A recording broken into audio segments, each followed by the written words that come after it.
La Iglesia Católica es una de las instituciones religiosas y sociales más grandes del planeta. Por su estructura jerárquica, la organización de labores, el manejo del patrimonio y sus actividades lucrativas, muchos la consideran una de las más importantes empresas internacionales.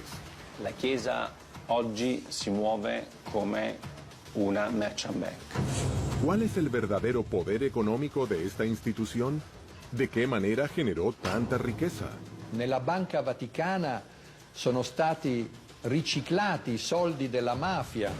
¿Cuál es la función del Banco del Vaticano y de qué manera destina sus fondos?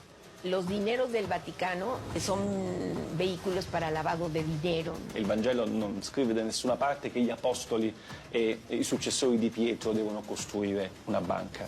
¿Cómo fue posible que de la austeridad de Jesús haya surgido un imperio económico de semejante magnitud? El Estado del Vaticano nace recién en 1929 en el concordato que va a tener el Papa Pío XI con il regime di Mussolini. Ho scoperto che per diventare santo è un'operazione che costa anche 100, 200, 300, 400, fino a 600 mila euro. La Iglesia ha llegado a transformarse en algo inmenso. La Iglesia comienza el nuevo milenio enfrentándose a grandes dilemas que pueden determinar su futuro. Muchos religiosos y sacerdotes no dan un testimonio de congruencia entre lo che dicono e lo che hacen. Il cardinale Tarcisio Bertone ha ristrutturato la propria casa spendendo €500.000 dei soldi di un ospedale che dovrebbe spendere quei soldi per le malattie dei bambini piccoli. ¿Es el Papa Francisco la solución a los problemas actuales de la institución? Papa Francesco è stato eletto esclusivamente con questo obiettivo: riformare la curia romana, che era ormai arrivata ad un degrado di immoralità inconcepibile. ¿Cuáles fueron las motivaciones para su elección? ¿Es realmente el sumo pontífice quien dirige los destinos de la Iglesia? ¿O como algunos aseguran, se trata del protagonista de una fabulosa estrategia de marketing en búsqueda de nuevos clientes? ¿La Iglesia Católica podría ser la mayor empresa del planeta? ¿O solo una enorme religión que mueve la fe de millones de fieles?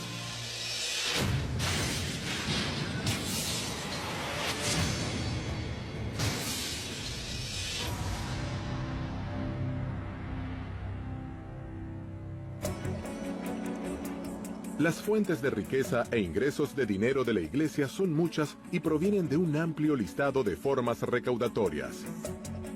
Limosnas, diezmos, primicias, pago de la administración de sacramentos, bautismos, casamientos, confirmaciones, extrema unción, herencias de particulares, rentas e inversiones, entre muchas otras.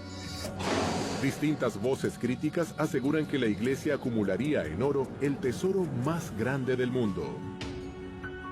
Il Vaticano ha una ricchezza che vale oggi intorno ai 15 miliardi di euro, che sono più di 16-17 miliardi di dollari americani.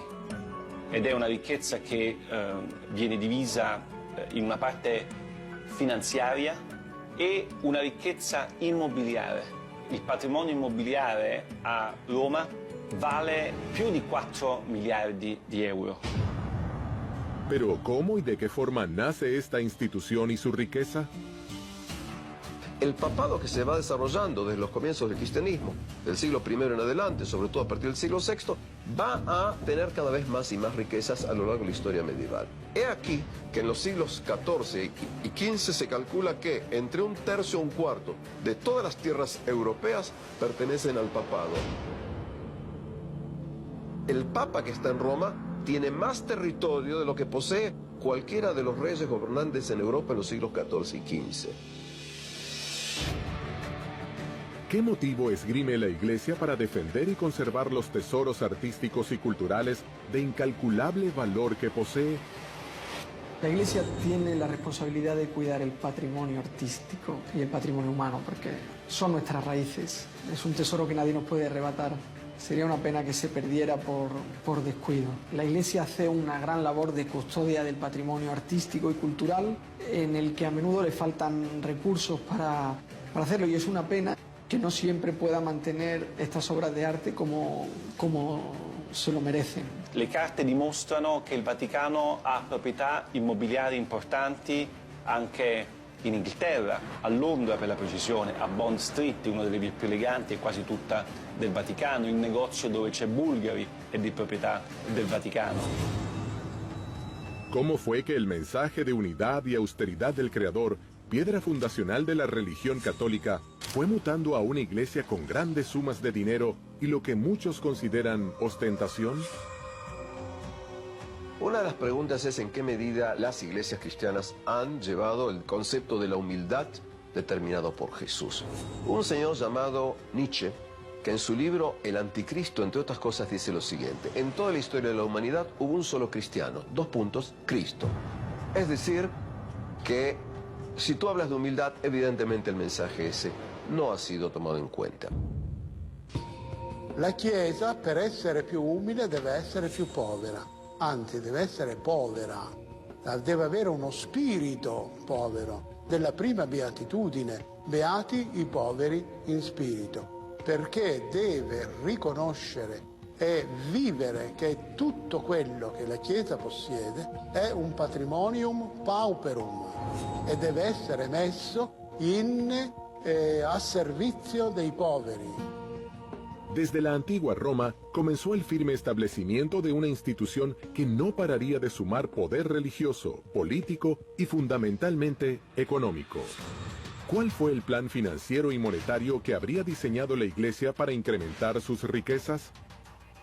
Sobre todo en el siglo XV, principio del siglo XVI, la Iglesia permitía el perdón de pecados si un individuo hacía una donación interesante a la Iglesia. El individuo que donaba tierras a la Iglesia lo hacía, desde mi perspectiva, de una sola razón: una creencia absoluta y total de que verdaderamente eso le iba a permitir un acceso al paraíso, estar menos tiempo en el purgatorio, pedir perdón por sus pecados. Le vecchie signore che lasciavano in eredità tutto alla Chiesa, come diceva una mia cugina, tutto ai preti. Se fai del bene alla Chiesa nell'aldilà, ti ritrovi premiato nell'aldilà. E questo è stato una delle fonti della crescita del patrimonio degli ecclesiastici. La Iglesia va a invertir su dinero en todo tipo de empresas y constantemente va a venir dinero a las arcas de Roma. Por eso es que se considera que en el siglo XX, también XXI, el papado tiene enormes fondos que dan origen a todo tipo de teorías más conspirativas o menos conspirativas.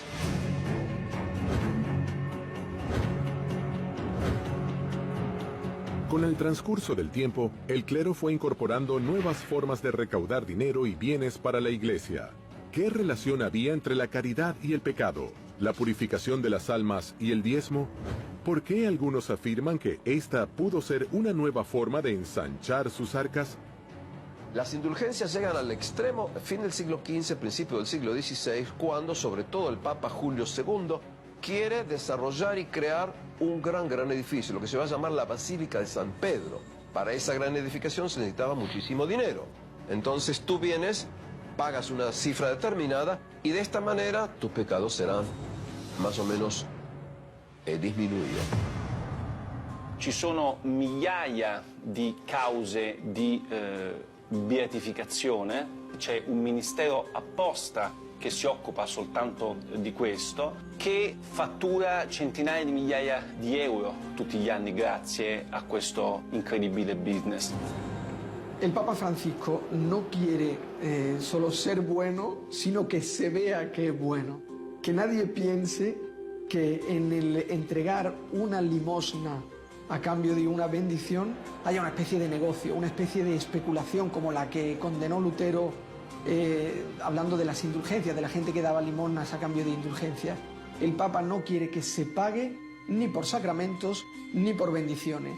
Que no haya nadie que no se acerque a la Iglesia Católica porque piense que no tiene dinero. Que no haya nadie que piense que tiene que comprar la fe católica, que tiene que pagar para bautizar a su hijo o que tiene que pagar para tener una bendición del Papa.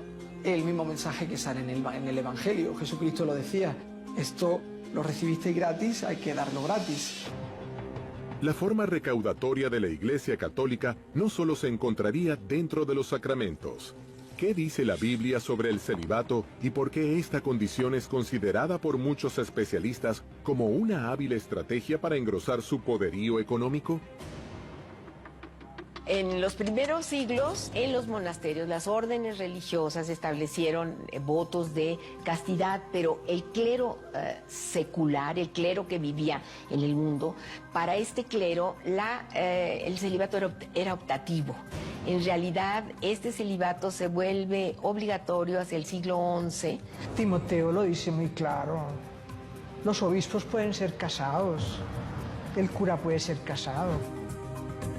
Es más, se está violando el mandato de la divinidad cuando en el Génesis dice, no es bueno que el hombre esté solo.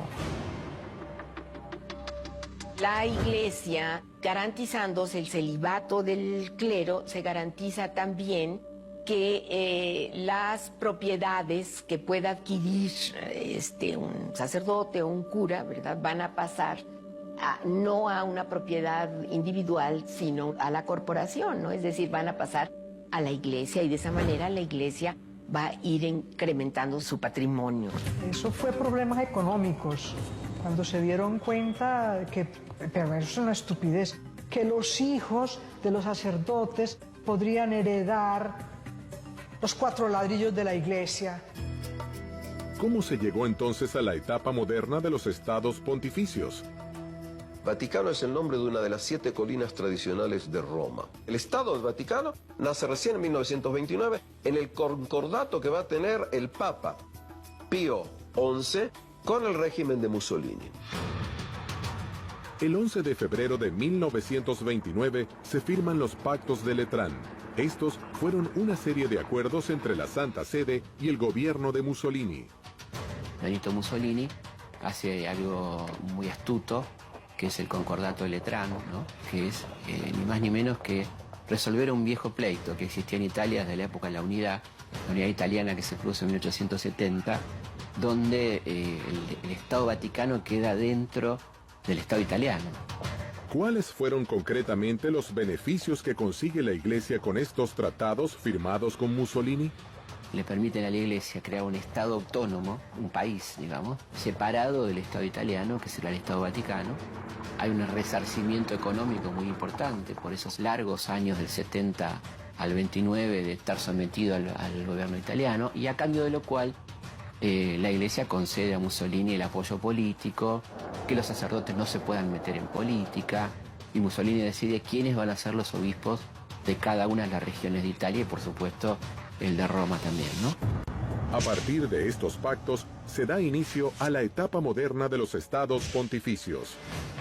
Diversas prácticas y situaciones habrían ayudado a acrecentar la fortuna año tras año, siglo tras siglo. No se trata solo de bienes materiales como propiedades, oro e inversiones en todo el mundo, sino que también empieza a ser un incalculable valor cultural. De alguna manera, las arcas del Vaticano fueron llenándose hasta convertirse en la institución multimillonaria que es hoy en día. È impossibile valutare il patrimonio di tutta la Chiesa cattolica, è praticamente impossibile. Sicuramente parliamo di miliardi e miliardi di dollari. È impossibile saperlo perché nemmeno il Vaticano lo sa. El dinero recaudado por la Iglesia alrededor del mundo se concentra en un mismo lugar. ¿Por qué el Papa Pío XII crea el Instituto para las Obras de la Religión, mundialmente conocido como Banco del Vaticano? ¿Cuánto dinero y oro maneja y a qué negocios se dedica?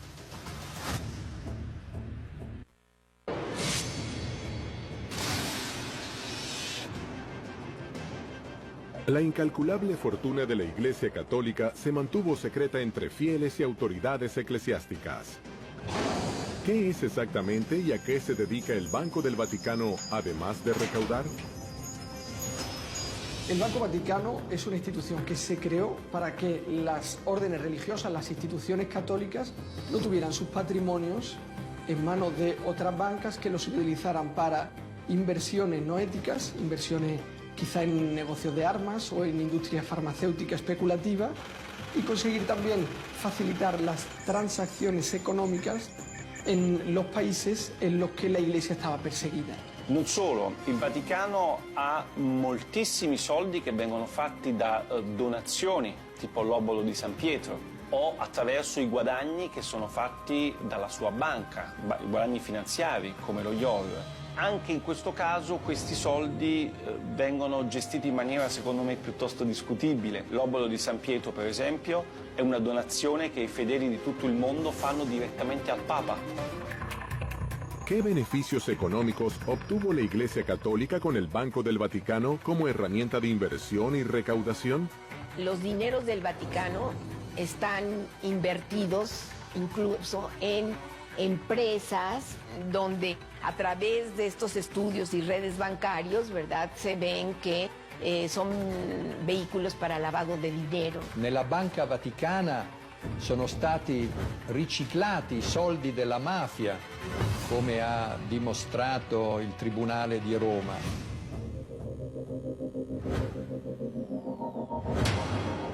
Questi soldi sono in parte stati investiti su azioni come la Pepsi Cola, come la Dow Chemical, come la Exxon. È ovvio che tutto questo senza nessuna trasparenza e senza che i cittadini italiani sapessero nulla.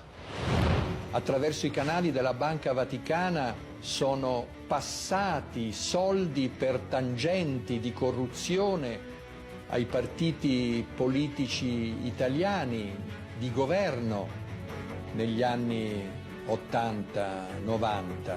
Questi soldi, anche i guadagni, non vengono quasi mai dati ai poveri, ma servono, e questo non lo dico io, ma lo dice un lavoro della Commissione europea, servono per le necessità dei dicasteri romani e dei cardinali. Desde hace tiempo, muchas personas entre especialistas y grandes teólogos se hacen la misma pregunta. ¿Cómo es posible que la Iglesia acumule tantas riquezas habiendo tantos pobres en el mundo? Como historiador de la Edad Media visito muchísimas iglesias. Y uno de los puntos que tenemos que ver es la riqueza de la Iglesia a lo largo de los siglos frente a la pobreza inconmensurable de las masas. No así porque sí has tenido tantas veces rebelías contra la Iglesia. Quiero creer que Francisco verdaderamente va a hacer un cambio. La Conferenza Episcopale Italiana, che è la più importante del mondo, riceve direttamente dagli italiani quasi 1 miliardo di euro l'anno, che secondo le pubblicità che i vescovi fanno in televisione servirebbero ai poveri, agli ultimi, ai paesi del terzo mondo. L'80% di questi soldi non va ai poveri. ¿Sería posible terminar definitivamente con la pobreza si el Vaticano se desprendiera de toda la riqueza que posee alrededor del mundo? La venta de propiedades de la Iglesia para acabar con la pobreza en el mundo sería útil, pero serviría solo a tapar un problema, ¿no? Creo que lo que está haciendo Francisco es cambiar la cultura, que pasa por conseguir que la situación, que el ritmo de vida de los altos cargos del Vaticano sea más sobrio y sea más ejemplar. Lo que el Papa Francisco ha pedido es que las estructuras de la Iglesia se utilicen para ayudar a las personas. Ah, come vorrei una chiesa povera e per i poveri. A raíz de esa frase, una iglesia pobre para los pobres, es que se llega a una campaña de Francisco para intentar combatir la corrupción y hacerlo de una manera effettiva.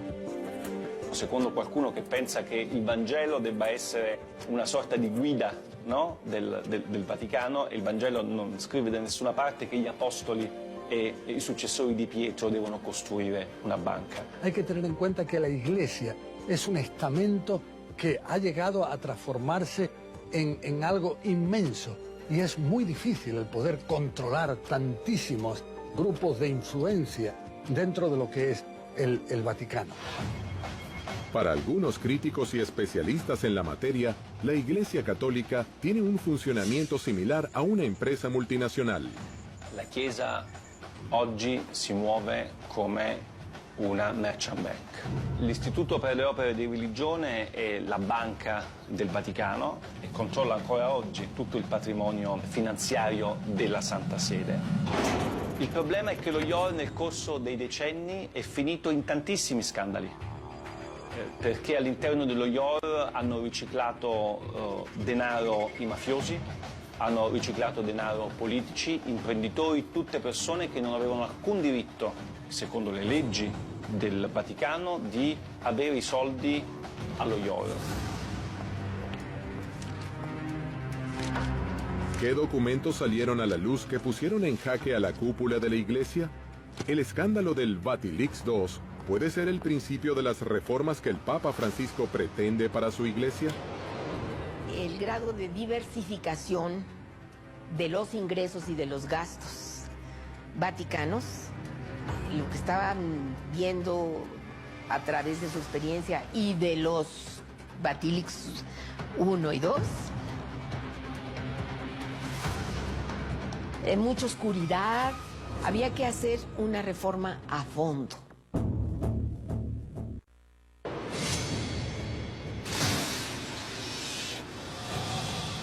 En el año 2015, el Vaticano sufrió una nueva y muy polémica filtración de documentos reservados.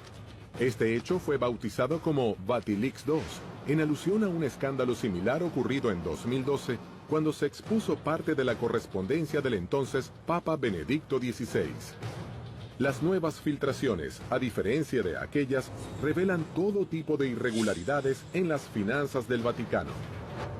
Il Vatilix 2 è stato lo scandalo del 2015, state parlando con uno dei protagonisti dello scandalo perché io ho pubblicato nel mio libro una serie di documenti che di carattere finanziario e economico che per la prima volta hanno raccontato la reale ricchezza del Vaticano e come questi soldi in Vaticano vengono gestiti, i soldi delle donazioni, i soldi che sono presenti all'APSA, gli immobili que el Vaticano controla. Los datos de la filtración Vatilix II eran interesantísimos porque era la diapositiva de la situación que se encontró el Papa Francisco antes de emprender la reforma.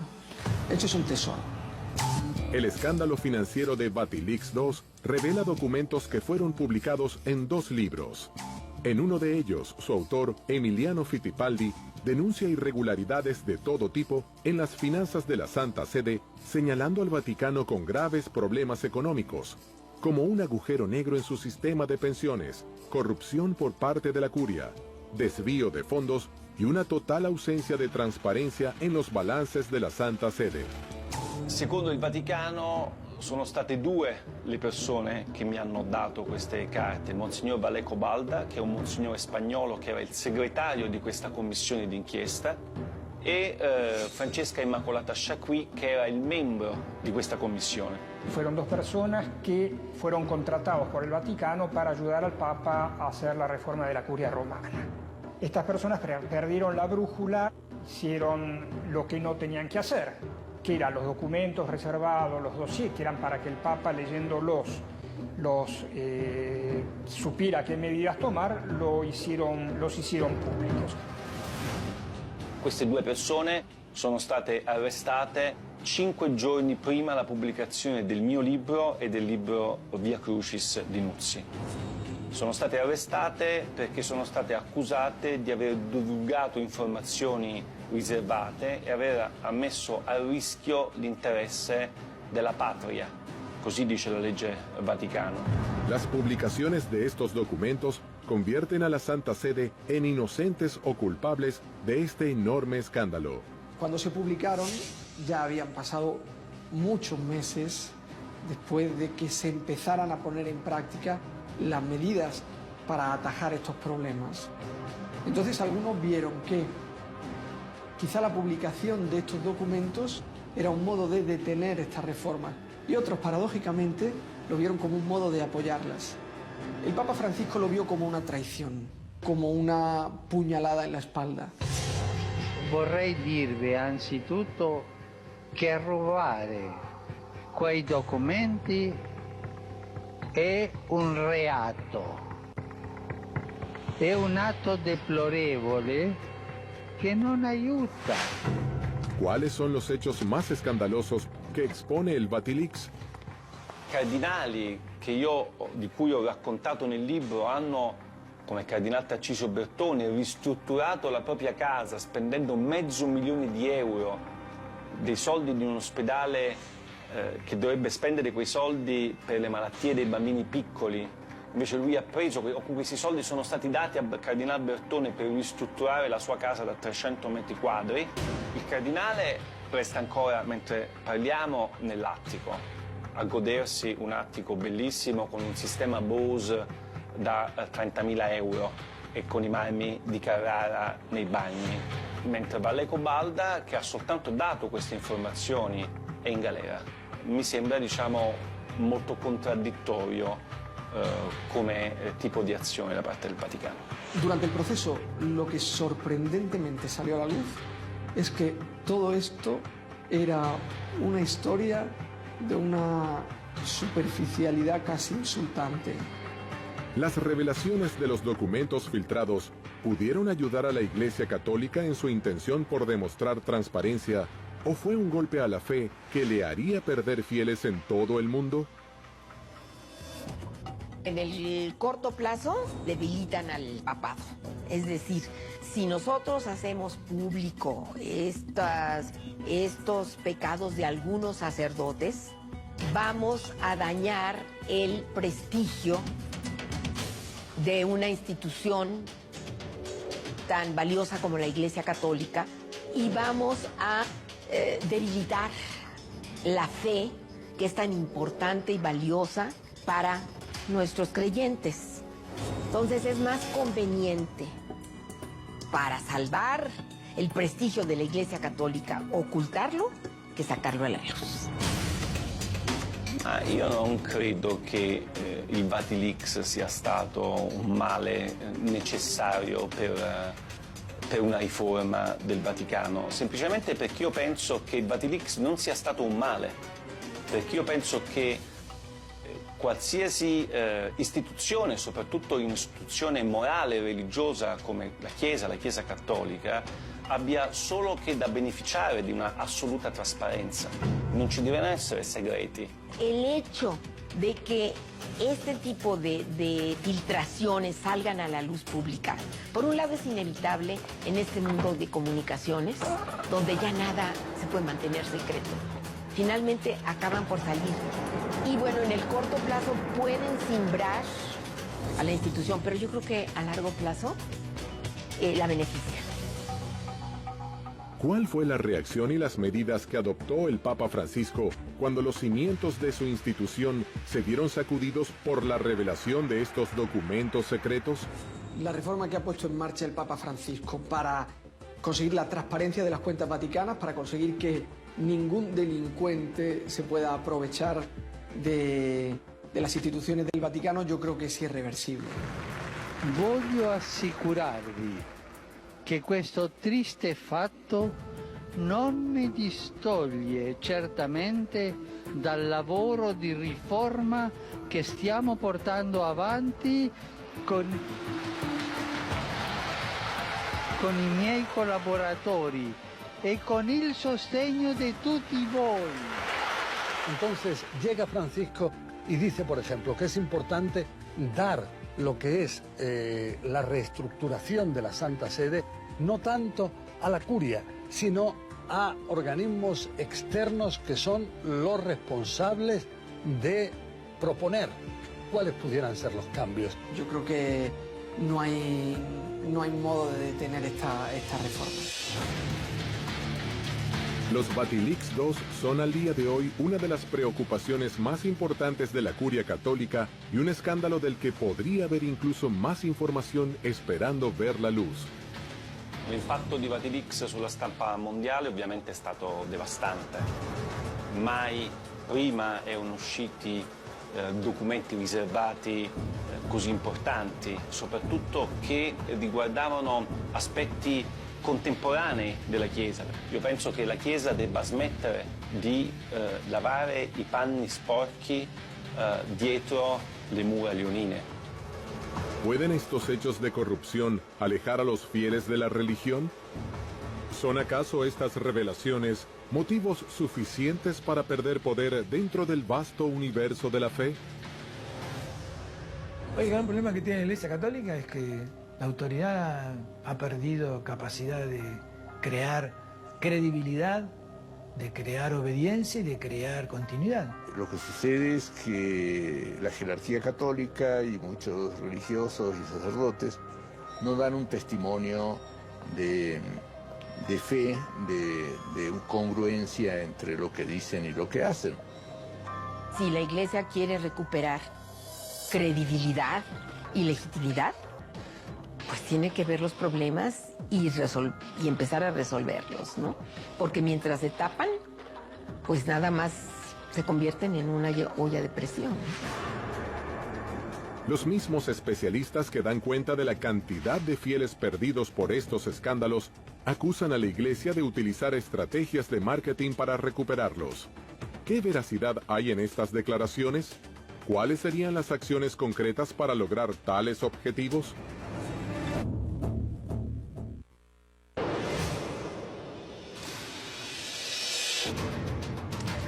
Las revelaciones de los documentos financieros de carácter secreto, conocidos como Vatilix II, no solo movieron los cimientos de la Iglesia Católica, sino que, según afirman especialistas y teólogos, también podrían haber alejado a muchos fieles alrededor del mundo.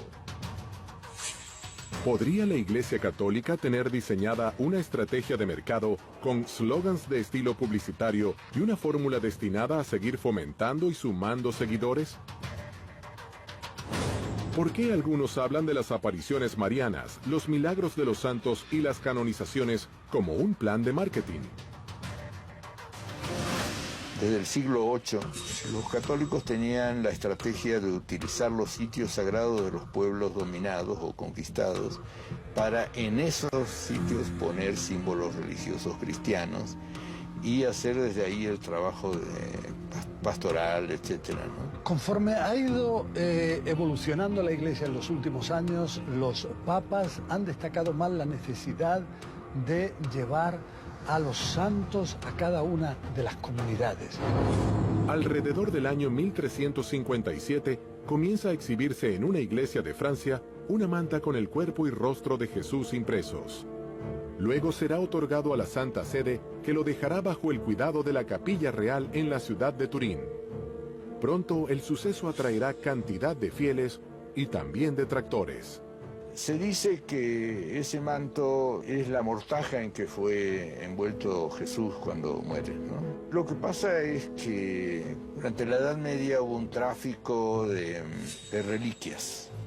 O sea, que esto es una astilla de la cruz de Cristo y que esto es, etcétera, ¿no? Entonces, en lo personal, a mí me parece poco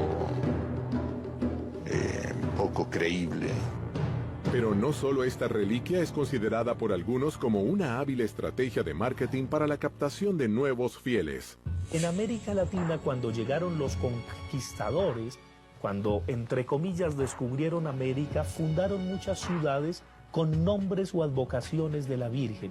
Era la mejor manera de llegar ante los nativos, ante los indígenas, y los indígenas mismos descubrieron que el mejor modo mediador para encontrarse y dialogar con los invasores era a través de la Virgen.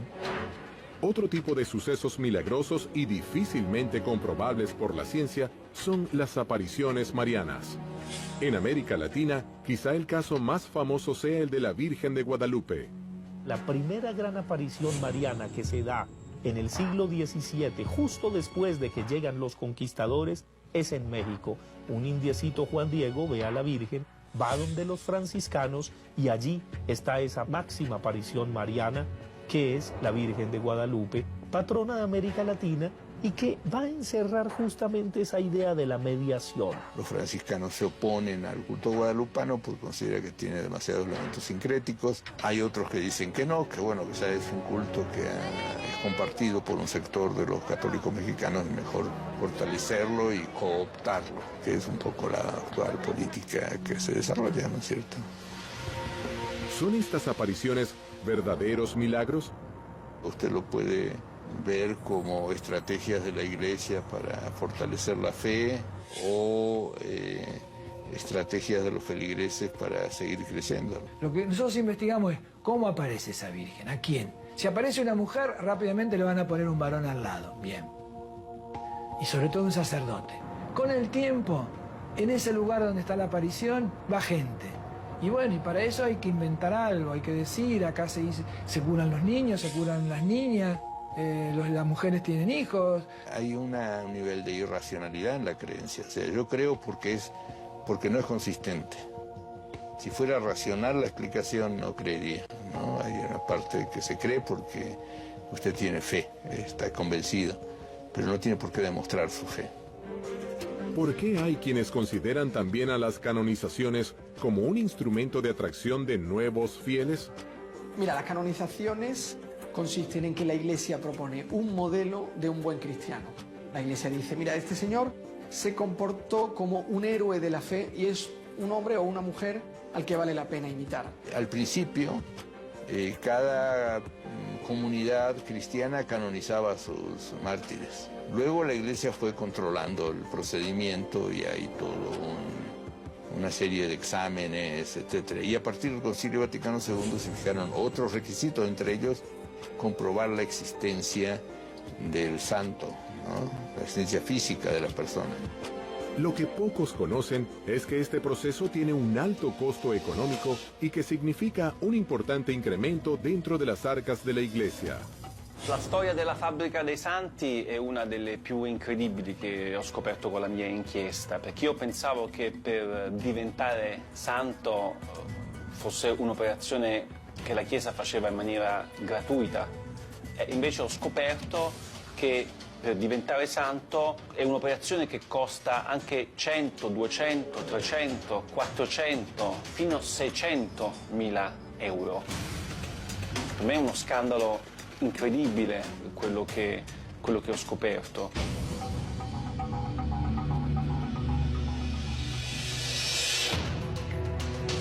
Reliquias de procedencia dudosa, apariciones milagrosas difíciles de comprobar y canonizaciones envueltas en maniobras económicas presentan controversia dividiendo a fieles y detractores. ¿Por qué estos últimos aseguran que la elección del Papa Francisco responde a la más ambiciosa estrategia de marketing de la historia del Vaticano? Yo creo que si hubiera una estrategia de marketing detrás del Papa Francisco, yo querría contratar a ese estratega de marketing para mi empresa, porque ha conseguido cambiar totalmente la cara de la Iglesia. Yo creo que el estratega de marketing de la marca Francisco es Jorge Mario Bergoglio.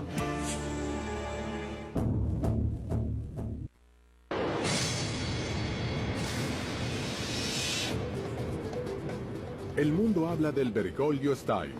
Roma y el Vaticano venden souvenirs en las calles y los medios de todo el mundo se refieren a la papamanía. ¿Podría la Iglesia estar gestando un cambio? Francisco renueva la comunicación utilizando redes sociales y modernizando de esa manera la forma de llegar a millones de fieles alrededor del mundo. Papa Francisco es un papa que comunica con tweets, que son mucho más eficaces, que llegan a muchas más personas y que ayudan a mucha más gente. Vivimos en un mundo que tiene una parte que es un mundo digital. Los fieles, desde el momento que los fieles son los seres humanos, en la medida que el mundo va hacia eso, también los fieles van hacia eso. La Iglesia en ese sentido caminó bastante hacia ese lado, se innovó mucho, seguramente seguirá innovando. Sabe ser coherente entre los distintos dispositivos. El mensaje que transmite con Twitter, que transmite con Facebook, que transmite con Instagram, es el mismo. Es un mensaje de ternura, es un mensaje que lleva a la acción, que lleva a mirar a las personas con otros ojos. Es un Papa 3.0. Entre marzo y diciembre de 2013, más de 2 millones de personas presenciaron las audiencias de los miércoles en la Plaza San Pedro, 4 veces más que las que convocaba Benedicto XVI en 2012. ¿Cuáles fueron los motivos por los que la Iglesia se decide por primera vez en su larguísima historia a elegir un papa con el perfil de Francisco para conducir los destinos de miles de millones de fieles alrededor del mundo? Papa Francesco è stato eletto esclusivamente con questo obiettivo, riformare la curia romana che era ormai arrivata ad un degrado di immoralità inconcepibile. El camino, pienso, de Francisco está empedrado. Su elección fue una elección afortunada en un proceso en el cual la Iglesia Cattolica tiene por ahora una enorme competencia. I gesti che lui fa sono importanti, per esempio, pochi si sono resi conto del primo gesto che ha compiuto la stessa notte del 13 febbraio del 2013 quando è stato eletto. Affacciandosi al balcone, non aveva la mantella rossa né la stola con le insegne di Pietro e Paolo, ma era semplicemente vestito di bianco e si è presentato come vescovo di Roma. Son muchas las voces que afirman que las reformas que impulsa el Papa Francisco en la Iglesia contemporánea estarían moviendo los cimientos de la religión. Respingano inoltre modelli economici disumani che creano nuove forme di povertà ed emarginano i lavoratori e la cultura della morte che svaluta di ogni uomo, donna e bambino. El Papa Francisco destaca constantemente la necesidad de combatir la corrupción. Él dice que esto es algo que finalmente lleva al infierno.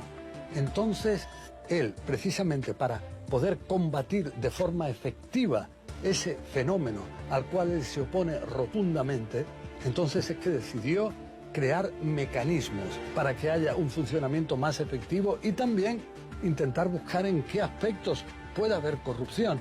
La corrupción es algo a lo que él se opone rotundamente. Las declaraciones y gestos de Francisco dan vuelta al mundo en noticieros, diarios e internet. ¿Cuál es el discurso que tanto llama la atención? È necessario affrontare insieme la questione migratoria. Non si può tollerare che il mar Mediterraneo diventi un grande cimitero. El Papa Francisco, desde que fue elegido Papa, consiguió afianzarse como una especie de conciencia de la humanidad. Para mí, como cristiano, la revolución que está emprendiendo el Papa Francisco me ha cambiado el modo de mirar a las personas. La Chiesa povera e per i poveri di cui parla Francesco sia ancora molto lontana dal diventare realtà. La Chiesa è ancora molto ricca, i cardinali sono ancora molto ricchi, lui è l'unico che vive in 20 metri quadri, tutti gli altri continuano a vivere in 300, 400, 500 metri quadri. C'è gente che dice che Francesco è solo un predicatore che fa solamente dell'apostolato, ma Francesco è un papa che governa. La Iglesia Católica es una institución de dimensiones incalculables. Dentro de su construcción como institución eclesiástica, han pasado más de 2000 años de historia y es puesta por muchos especialistas a la altura de las empresas más grandes del planeta. Si los santos, las vírgenes y las canonizaciones están dentro del marco de lo divino o son hábiles estrategias de captación de fieles, seguirá siendo un misterio por revelar. Para unos, una empresa con estrategias de marketing que se dedica a la apertura de cuentas monetarias sin descanso. Para otros, la salvación de sus almas y la puerta al paraíso, donde podrán descansar en paz.